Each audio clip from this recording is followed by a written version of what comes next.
حضرت ابو بصیر رضی اللہ تعالیٰ عنہ نبی پاک صلی اللہ علیہ وسلم نے طے کر لیا کفار کے ساتھ. حدیبیہ کی جنگ ہوئی تو فرمایا اگر کوئی مسلمان مکے چلا جائے گا تو کافر کہنے لگے ہم واپس نہیں کریں گے، اور اگر کوئی کلمہ پڑھنے والا ستایا ہوا مسلمان مدینے آئے گا تو مسلمانوں کو واپس کرنا پڑے گا. مسلمان اپنا بندہ نہیں رکھ سکتے، اور مسلمانوں کا کوئی شخص غلطی سے بھی مکے چلا گیا تو مکے والے واپس نہیں کریں گے. حضرت ابو بصیر رضی اللہ تعالیٰ عنہ صحابی تھے، باپ نے بھائی نے محلے والوں نے قید کیا ہوا تھا کلمہ پڑھنے کی وجہ سے، پیروں میں زنجیریں تھیں، بیڑیاں تھیں، کسی طریقے سے جیل توڑ کے دوڑے مدینے پہنچے. کہتے ہیں رستے میں کسی آدمی کے ساتھ گھوڑے پہ کچھ دیر بیٹھا پھر پیدل چلا. صحابہ کہتے ہیں اتنا دردناک منظر بڑا کم ہم نے دیکھا. ابو بصیر جس گلی سے گزرتے وہاں خون پھیل جاتا، ان کی ٹانگیں خون سے کٹتی، وہ زنجیریں بندھی ہوئی. در رسول پہ حضور میں بھاگ کے آیا ہوں. کہتے ابھی نبی پاک صلی اللہ علیہ وسلم ان کی بات سن ہی رہے تھے کہ پیچھے سے قریش کے 2 سپاہی بھی آ گئے. کہنے لگے یہ بھاگ کے آیا ہے اور آپ کا وعدہ تھا کہ آپ واپس کریں گے. چشم زدن میں ذرا سوچنا، چشم زدن میں تھوڑی دیر کے لیے غور کرنا کہ ہمیں ہمارا استاد ہمارا پیر دھتکار دے کہ جا دوڑ جا، تو کہتے ہیں بسم اللہ جناب یہ جا رہے ہیں. ایمان کی پختگی دیکھیں، اس نے تو ہمیں نکال ہی دیا جی، وہ کیسا بندہ ہے. یہاں تو کسی کے ہاں کوئی فاتحہ پڑھنے نہ جائے تو لوگ بگڑ جاتے ہیں. کہتے ہیں اس نے سلام نہیں لی، فاتحہ نہیں پڑھی، بس ختم، اس کو احساس ہی نہیں. حضرت سیدنا ابو بصیر سامنے کھڑے، سامنے 2 سپاہی آ گئے. ذرا دیکھیے ایمان کی پختگی، ایمان، یقین اور استقامت. امام بہقی نے دلائل کے اندر لکھا ہے، فرماتے ہیں نبی کریم صلی اللہ علیہ وسلم نے ان کی طرف دیکھا تو حضور کی مقدس آنکھیں آنسوؤں سے بھر گئیں. حضور نے فرمایا ابو بصیر تیری تکلیف مجھے نظر آ رہی ہے پر میں نے وعدہ کیا ہوا ہے، میں نے وعدہ. بھئی یہاں ڈٹ کے رہنا بڑا مشکل ہے، یہاں قائم رہنا بڑا کٹھن مرحلہ ہے. یہاں آزمائش کے موقع پر دین پر انہوں نے تو رکھا ہی نہیں. لوگ تانے دیتے ہیں، باتیں کرتے ہیں، رکھا ہی نہیں، تو پھر ان کا بنتا ہے. حضور نے فرمایا تجھے جانا پڑے گا. صحابہ کہتے ہیں پورے مدینے میں ایسے تھا جیسے سوگ کا سما ہو. جب وہ 2 سپاہی حضرت ابو بصیر کو پکڑ کے لے جا رہے تھے تو وہ پلٹ پلٹ کے پیچھے دیکھتے تھے، پلٹ پیروں میں خون ہے، آنکھیں آنسوؤں سے بھری ہوئی. فرماتے ہیں جب وہ پلٹ رہے تھے تو مدینے کی گلیاں بھی رو رہی تھیں. میرے نبی پاک جب وہ آنکھوں سے اوجھل ہو گئے تو حضور بیٹھ گئے زمین پہ. نبی پاک نے رونا شروع کر دیا. فرمایا اللہ تو نے اس شخص کی مدد فرمانی ہے، اس پر کرم کرنا ہے، اللہ اس کا خیال فرمانا. اس کے لیے دعا کی. حضور روئے. حضرت ابو بصیر باہر نکلے تو وہ جو کافر تھے نا وہ کہنے لگے تو بڑا بنتا تھا ان کا، انہوں نے تجھے رکھا نہیں، تجھے رکھا بھی نہیں. تو حضرت ابو بصیر نے تھپڑ مارا منہ پہ. کہنے لگے میں وہ نہیں جو تھوڑی سی بات سے بدل جاؤں. ایمان، یقین اور استقامت کی دولت ملی ہوئی ہے. آپ فرمانے لگے میرا تو ایمان اور پختہ ہو گیا ہے کہ میرا نبی اپنے وعدوں کا بڑا پابند ہے، میرا رسول اپنے وعدوں کا بڑا پابند ہے. حضرت ابو بصیر کہتے ہیں مدینے کی سرحد گزر گئی تو میں نے کھینچی تلوار ان میں سے ایک سپاہی، اب آؤ میرے مقابلے میں جس نے آنا ہے. ایک کو مارا، دوسرا بھاگ گیا. فرماتے ہیں اب میں مکے جا نہیں سکتا تھا، جاؤں گا تو وہ زیادہ ماریں گے. مدینے حضور نے قبول نہ فرمایا. فرماتے ہیں ایک جنگل میں جا کے العیس نام کی ایک بستی تھی، وہاں ڈیرا لگا لیا. دریا کے کنارے پانی پی لیتا، پتے کھا لیتا. تن تندور ہڈاں دا بالن تے اسی ہاواں نال تپایا، کپ کپ مکیاں پیڑے کیتے تے اتوں صبر پلیتھن لایا. تن دی ہانڈی تے من دا سالن اتے لون صبر دا پایا. غلام فریدا وے میں ساری تیری، غلام فریدا وے میں ساری تیری، تینوں وجہ یقین نہیں آیا. فرماتے سالوں پتے کھائے، اب جو بھی وہاں سے تنگ ہوتا وہ میرے پاس آ کے پناہ لیتا. جس کو مکے والے مارتے میرے پاس آ کے کہتے تانے دینے والے آ کے کہتے ہو تم کس طرح کے نوکر ہو، تمہیں تو انہوں نے رکھا ہی نہیں. ہم نے کہا چپ کر جا، وہ ہمارے آقا ہیں، وہ ہمارے آقا ہیں. رکھیں تب بھی ٹھیک ہے، نہ رکھیں اللہ اکبر. ایمان دیکھو، قوت دیکھو. جڑیاں خصمان دی وچ رضا وسن پاگ جاگ جاندے اونا گولیاں دے تے میں گڈی ہتھ ڈور سجن دے. او جنج رکھے اونج رہنا ہے، واجب نہیں جے وچ شریعت مندہ قسم نو کہنا. فرمایا بس ٹھیک ہے، جس طرح حضور راضی ویسے ہی ہم راضی. حضرت ابو بصیر رضی اللہ تعالیٰ عنہ کے پاس 300 صحابہ کٹھے ہو گئے. 300 حضرت ابو بصیر جب مدینے کی سرحد سے گزر رہے تھے نا تو نبی پاک نے ایک آواز دی تھی، فرمایا ابو بصیر ایک وقت آئے گا کہ میرا پیغام تجھ تک پہنچے گا، ایک ٹائم آئے گا۔ حضرت ابو بصیر سے جب کوئی کہتا نا کہ زندہ کس بات پہ ہو تو فرمانے لگے مصطفیٰ کے فرمان پہ بڑا یقین ہے، بلاوا آئے گا، مجھے یقین ہے کہ مجھے بلاوا، بڑی امید ہے سرکار قدموں میں بلائیں گے، اور کرم کی جب نظر ہوگی مدینے، مجھے یقین ہے کہ مجھے بلاوا۔ حضرت ابو بصیر رضی اللہ تعالیٰ عنہ فرماتے ہیں کہ وقت گزرتا گیا، 300 لوگ اکٹھے ہو گئے۔ جب کوئی مسلمانوں کا قافلہ مکے کے پاس سے گزرتا تو مکے والے لوٹ لیتے تھے۔ حضور نے بھی اجازت دی مدینے والوں کو، اگر ان کا قافلہ کوئی آئے تمہیں بھی حملے کی اجازت ہے، کفر کا مال مال غنیمت ہے۔ حضرت ابو بصیر کہتے ہیں جب بھی ہمارے قریب سے وہ رستہ تھا شام کی طرف جانے کا، جب بھی کافر گزرتے ہم ان کے قافلے پکڑ لیتے، لوٹتے، ہم بھی ان کو اس طرح کی سزا دیتے جو مسلمانوں کو دیتے تھے۔ فرماتے ان کا جینا محال ہو گیا، ہاتھ باندھ کے نبی پاک کی بارگاہ میں گئے، کہنے لگے یہ شرک ختم فرما دیں اور آپ ان کو بلا لیں۔ حضرت ابو بصیر فرماتے ہیں میں بوڑھا آدمی تھا، دن بھر میں کام کرتا، محنت کرتا، اس علاقے میں کھیتی باڑی کرتا، جب رات ہوتی تو میں کسی پہاڑ کے ٹیلے پہ بیٹھتا اور مدینے کی جانب منہ کر لیتا اور میں انتظار کرتا بلاوا کب آئے گا، کب حضور کا پیغام آئے گا، میں انتظار کرتا۔ حضرت ابو بصیر رضی اللہ تعالیٰ عنہ بیمار ہو گئے، شدید بیمار، سخت بیمار تھے تو قریش نے شیخ ختم کی۔ حضرت ابو ہریرہ کہتے ہیں نبی پاک نے 2 صحابہ کو رکا دیا، فرمایا جاؤ اسے جا کے کہو آ جائے۔ صحابہ کہتے ہیں ہم پہنچے تو ان کا آخری وقت چل رہا تھا، آخری ہجکیاں تھیں، ایمان اور یقین دیکھو، آخری ہجکیاں۔ لوگ کہتے ہیں ابو بصیر وقت آ گیا، وہ کہتے ہیں نہیں ابھی وقت نہیں آیا، وقت تب آئے گا جب نبی پاک کا بلاوا آئے گا۔ حضور کا وعدہ تھا وقت تب آئے گا جب میرے نبی کا بلاوا آئے گا، ابھی بلاوا نہیں آیا تو ابو بصیر کا وقت بھی نہیں آیا۔ صحابہ کہتے ہیں ہم نے جا کے رکا، تھمایا، اٹھنے کی بھی طاقت نہیں تھی۔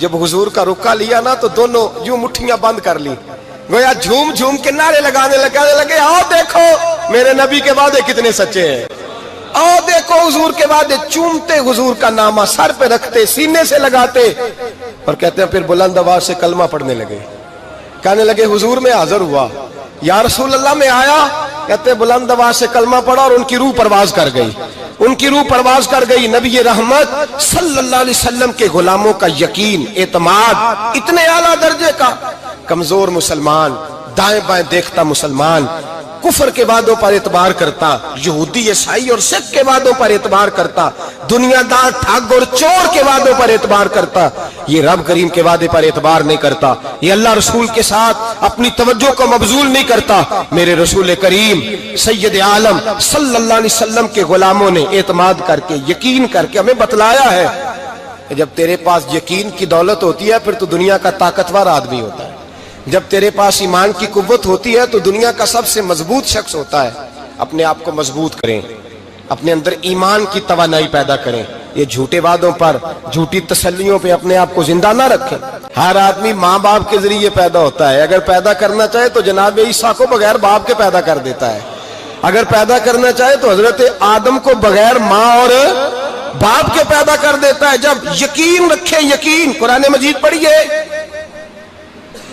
حضرت موسیٰ علیہ السلام فرعون کے دربار میں کھڑے ہیں، چاروں جانب دشمن ہی دشمن ہے،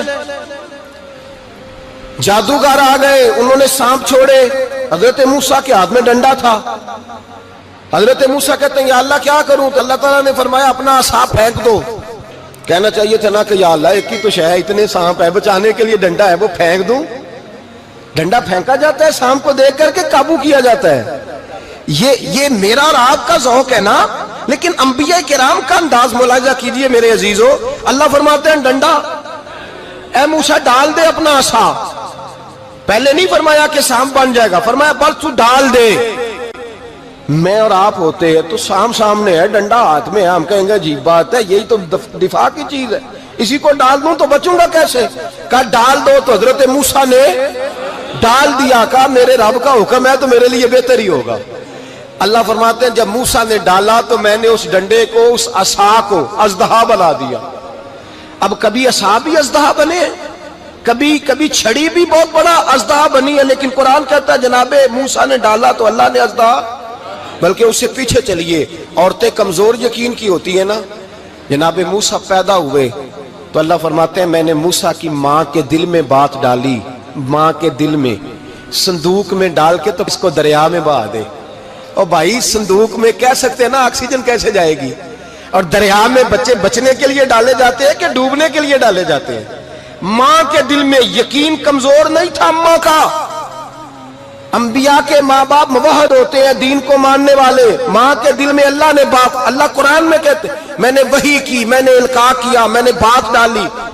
حضرت موسیٰ کی ماں کہتی ہے میں نے ڈال کے نا سمندر میں بیٹا، میں نے سمندر میں بیٹا ڈال کے صندوق میں بند کر کے رب کے حوالے کیا.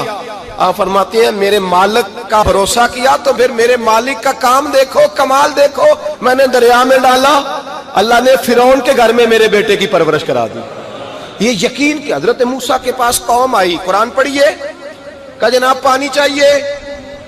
وَإِذِ اسْتَسْقَىٰ مُوسَىٰ لِقَوْمِهِ، موسیٰ نے اپنی قوم کے لیے پانی مانگا. ہم نے کہا فَانْفَجَرَتْ مِنْهُ اثْنَتَا عَشَرَةَ عَيْنًا، اپنا ڈنڈا پتھر پہ مارو. عقل والا آدمی ہوتا تو اڑ جاتا، کہتا یا اللہ پتھروں سے بھی کبھی پانی نکلا ہے. اضرب بعصاک الحجر، مارو پتھر پہ ڈنڈا. اللہ کے نبی نے منٹ نہیں لگایا، ٹھا کر کے ڈنڈا لگایا. فَانْفَجَرَتْ مِنْهُ اثْنَتَا عَشَرَةَ عَيْنًا. اللہ فرماتے ہیں جناب موسیٰ نے ایک عصا مارا، میں نے 12 چشمے جاری کر دیے. تو لے تو اللہ کرتا ہے، اللہ کہتا ہے پڑھ نماز روزی دوں گا، کہتا ہے سوچتا ہوں. اللہ فرماتا ہے آجا مسجد میں تیرا ہو جاؤں گا، کہتا ہے دیکھتا ہوں. رب فرماتا ہے تو میرے محبوب کی غلامی کر، میں تجھے محبوب بنا لوں گا. تو کہتا ہے تھوڑا بڑا ہو کے داڑھی رکھنی ہے، ابھی سیانا ہو کے میں ذرا سرٹیفکیٹ لے لوں اسرائیل سے کہ کتنے سالوں کے بعد آئیں گے، پھر شروع کروں گا. پروگرام بنا رہا ہے، ابھی تو ارادے میں ہے. اللہ کے پیغمبر کا ڈنڈا، اور اس سے زیادہ آگے بات ہو گئی. پیچھے فوج لگی ہوئی ہے فرعون کی، مجمع ہے، ہزاروں لاکھوں کا لشکر لے کے، تلواریں نیزے. فرعون پیچھے، آگے دریا آ گیا. حضرت موسیٰ علیہ السلام کھڑے ہیں، اب کدھر جائیں؟ اللہ پاک نے فرمایا مارو ڈنڈا. کہاں؟ پانی پہ. پانی پہ ڈنڈا مارو. اب حضرت موسیٰ علیہ السلام پانی پہ ڈنڈا مارے تو پانی ابھرے گا، اس سے زیادہ کیا ہوگا؟ پہلے پتھر پہ ڈنڈا مروایا تو پانی نکلا، اب پانی پہ ڈنڈا مروایا. فَإِذْ فَرَقْنَا بِكُمُ الْبَحْرَ فَأَنْجَيْنَاكُمْ وَأَغْرَقْنَا آلَ فِرْعَوْنَ. اللہ فرماتے ہیں موسیٰ نے پانی پہ ڈنڈا مارا تو میں نے پانی میں رستے بنا دیے. ایک جگہ ڈنڈا مارا تو پانی نکل آیا، دوسری جگہ عصا مارا تو پانی خشک ہو گیا. 12 چشمے بن گئے، 12 رستے بن گئے دریا میں سے. حضرت موسیٰ علیہ السلام گزر گئے اور اللہ فرماتے ہیں فرعون بھی آیا تو اسے میں نے غرق کر دیا، اور وہ کھڑا دیکھتا ہی رہ گیا کہ بنا کیا ہے. یہ تو بات ہے حضرت موسیٰ کی، میرے مصطفیٰ کے غلام. حضرت سعد بن ابی وقاص قادسیہ کی جنگ کے لیے نکلے، رستے میں دریائے نیل آ گیا. حضرت سیدنا سعد بن ابی وقاص اب کہاں سفر طے کر کے آئے، کہتے ہیں پتہ ہی نہیں تھا کہ دریا آ جائے گا. اب دور دور تک پل کوئی نہیں. صحابہ کہتے ہیں دشمن للکار رہا، حضرت سعد بن ابی وقاص دریا کنارے کھڑے ہوئے، ایمان، یقین اور استقامت، ڈٹ گئے. کہنے لگے او دریا، اگر تو حضرت موسیٰ کی نافرمان قوم کو رستہ دے سکتا ہے، محمد عربی کے وفادار نوکر ہیں، ہم تو رسول اللہ کے ماننے والے ہیں. دشت تو دشت ہے، دریا بھی نہ چھوڑے ہم نے، بحر ظلمات میں دوڑا دیے گھوڑے ہم نے. فرمایا چھوڑ رستہ. صحابہ کہتے ہیں اس وقت ہم نے نعرے لگائے جب دریا نے رستہ ہی چھوڑ دیا. کہتے ہیں پھر اللہ رسول پر ہم ذکر کرنے لگے، درود پڑھنے لگے، دریا سے رستے بن گئے. فرماتے ہیں 10,000 کا لشکر گزر گیا. اس پار جب گیا نا تو حضرت سعد بن ابی وقاص نے پھر مجمع پہ نظر ڈالی. فرمایا کسی کی کچھ ہے تو نہیں رہ گئی پانی میں، کوئی دریا میں چیز تو نہیں رہ گئی. ایک صحابی کہنے لگے میرا مٹی کا پیالہ رہ گیا ہے.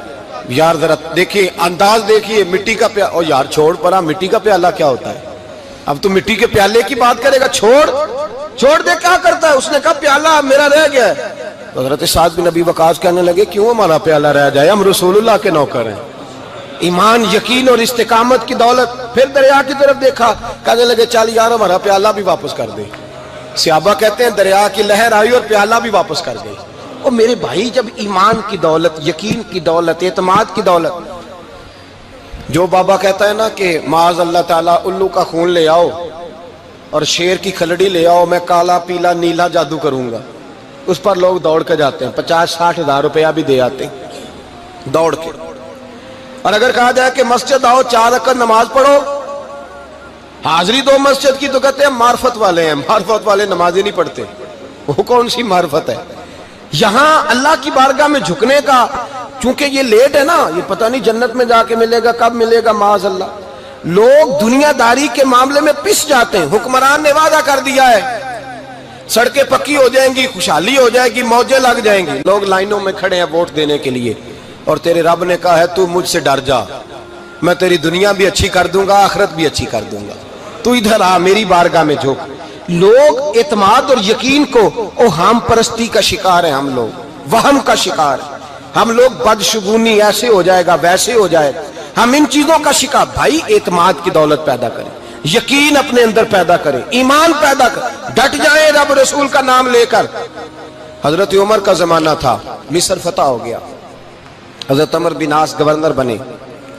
رواج یہ تھا مصر کے اندر کہ ایک دریا چلتا تھا, دریائے نیل, اور سارے مصر کا انحصار اسی دریا پہ تھا. فصلوں کو پانی بھی لگتا اسی سے, جانور بھی اسی سے پانی پیتے, کھیتیاں بھی اسی سے سیراب ہوتی. سال کے بعد وہ دریا خشک ہو جاتا تھا, سال کے بعد وہ دریا خشک ہوتا, اور جب خشک ہوتا نا تو ایک کواری لڑکی قتل کر کے دریا میں ڈالتے, پھر وہ دریا چلتا.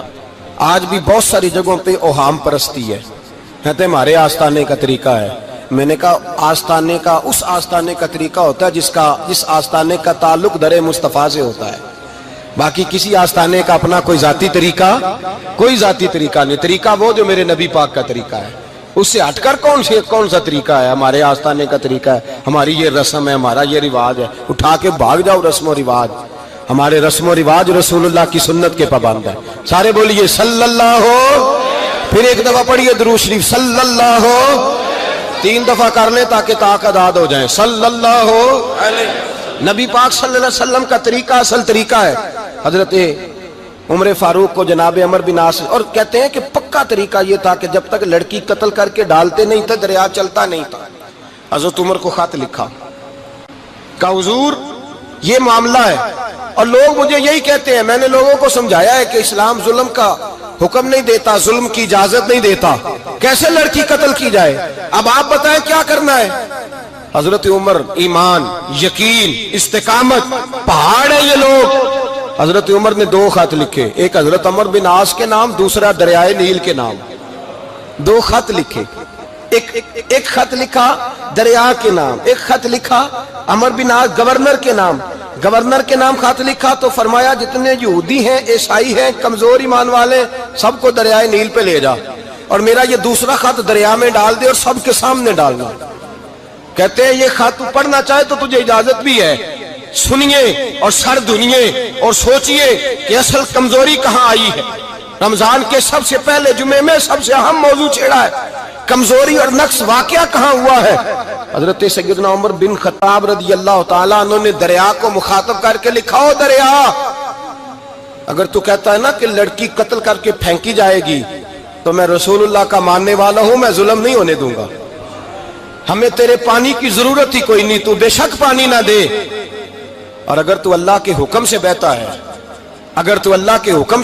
ہے, تو پھر اللہ کا بندہ اور مصطفیٰ کا غلام عمر تجھے حکم دیتا ہے کہ فوراً بہنا شروع کر دے, فوراً منٹ نہ لگانا. حضرت سیدنا عمر بن عاص فرماتے ہیں لشکروں کے لشکر لے کے میں دریائے نیل پہ پہنچا, اور بھرے مجمع میں جناب عمر کا خط میں نے ڈالا تو دریا نے بہنا شروع کر دیا. فرماتے ہیں دریا بہنے لگا اور غیر مسلم کلمہ پڑھنا شروع ہو گئے. لوگ مجھے کہنے لگے کیا دکھایا ہے جو کلمہ پڑھ رہے ہیں؟ تو میں نے کہا دکھایا کچھ بھی نہیں, یہ حضرت عمر کے ایمان کی قوت کی برکت ہے کہ بہت سارے لوگوں نے کلمہ پڑھنا شروع کر دیا. یہ ایمان کی قوت. ڈرا ہوا مسلمان, سہما ہوا مسلمان, یہ کبھی امریکہ کے پیچھے بھاگتا ہے, کبھی یورپ کے پیچھے بھاگتا ہے, کبھی ادھر جاتا ہے, کبھی ادھر جاتا ہے. اپنی دنیا آپ پیدا کر اگر زندوں میں ہے. سر آدم ہے, ضمیر کن, فقہ ہے زندگی. جب ایمان کی طاقت پیدا ہوتی ہے, جب قوت پیدا ہوتی ہے, پھر انسان کے اخلاق سمر جاتے ہیں, پھر اس کا نظریہ سیدھا اللہ رسول کی ذات پر جا کے کھڑا ہوتا ہے. جنہیں آزمایا گیا تھا حضرت ابو بصیر رضی اللہ تعالیٰ. ہمیں تو تھوڑا سا جھٹکا لگ جائے نا مذہب کا, تھوڑا سا, لوگ دین کی طرف آتے ہیں تو اس میں نا تھوڑی تکلیف ہے. صحیح بخاری کی حدیث، اس میں تکلیف ہے، سچ کہہ رہا ہوں، صحیح بخاری کی حدیث ہے۔ ایک صحابی نے کہا تو حضور میں آپ سے پیار کرتا ہوں، نبی پاک نے فرمایا اچھی طرح سوچ لے۔ سونے نہیں پیار ہے، فرمایا چل پھر سوچ لے۔ حضور بڑا پیار، میں سوچ لے، کہا محبوبہ بڑا پیار ہے۔ نبی پاک نے فرمایا پھر تیاری کر لے، جس طرح گہری جگہ پہ پانی تیزی سے آتا ہے تیری طرف مشکلات بھی تیزی سے آئیں گی، تیزی سے۔ یہ شہادت گاہ الفت میں قدم رکھنا ہے۔ لوگ آسان سمجھتے ہیں مسلمان ہونا، ذرا اچھی طرح سوچ لے، جو مجھ سے محبت کا دعویٰ کرے گا اسے تکلیف ہے، بولو اسے تکلیف ہے، یہ پکی بات۔ جو محبت میں مخلص ہو وہ دیکھ لے میں آزمائش میں کتنا ہوں۔ تو اگر کوئی کہتا ہے نہیں مذہب میں جائیں گے تو موجیں لگ جائیں گی، تو یہ بات درست نہیں ہے، یہ تو بڑا مشکل کام ہے۔ یہ تو اس سے پوچھو نا جو اس منصب پہ ہے، ایک کٹھن مرحلہ ہے، کٹھن۔ یہ شہادت گاہ الفت میں قدم رکھنا، لوگ آسان سمجھتے ہیں مسلمان ہونا، روتا ہے فلک برسوں، پھر جا کے یہ حالات درست ہوتے ہیں۔ دے کے حضور آکھن منگتے دی خیر ہووے، دے کے حضور آکھن منگتے دی خیر ہووے، منگتا کبے سخی دے، منگتا کبے سخی دے، بوہے دی خیر ہووے، دے کے حضور آکھن منگتے دی خیر ہووے، دے کے حضور آکھن۔ اور جنت بڑی جگہ لگیا جڑی جگہ تے، جنت بڑی جگہ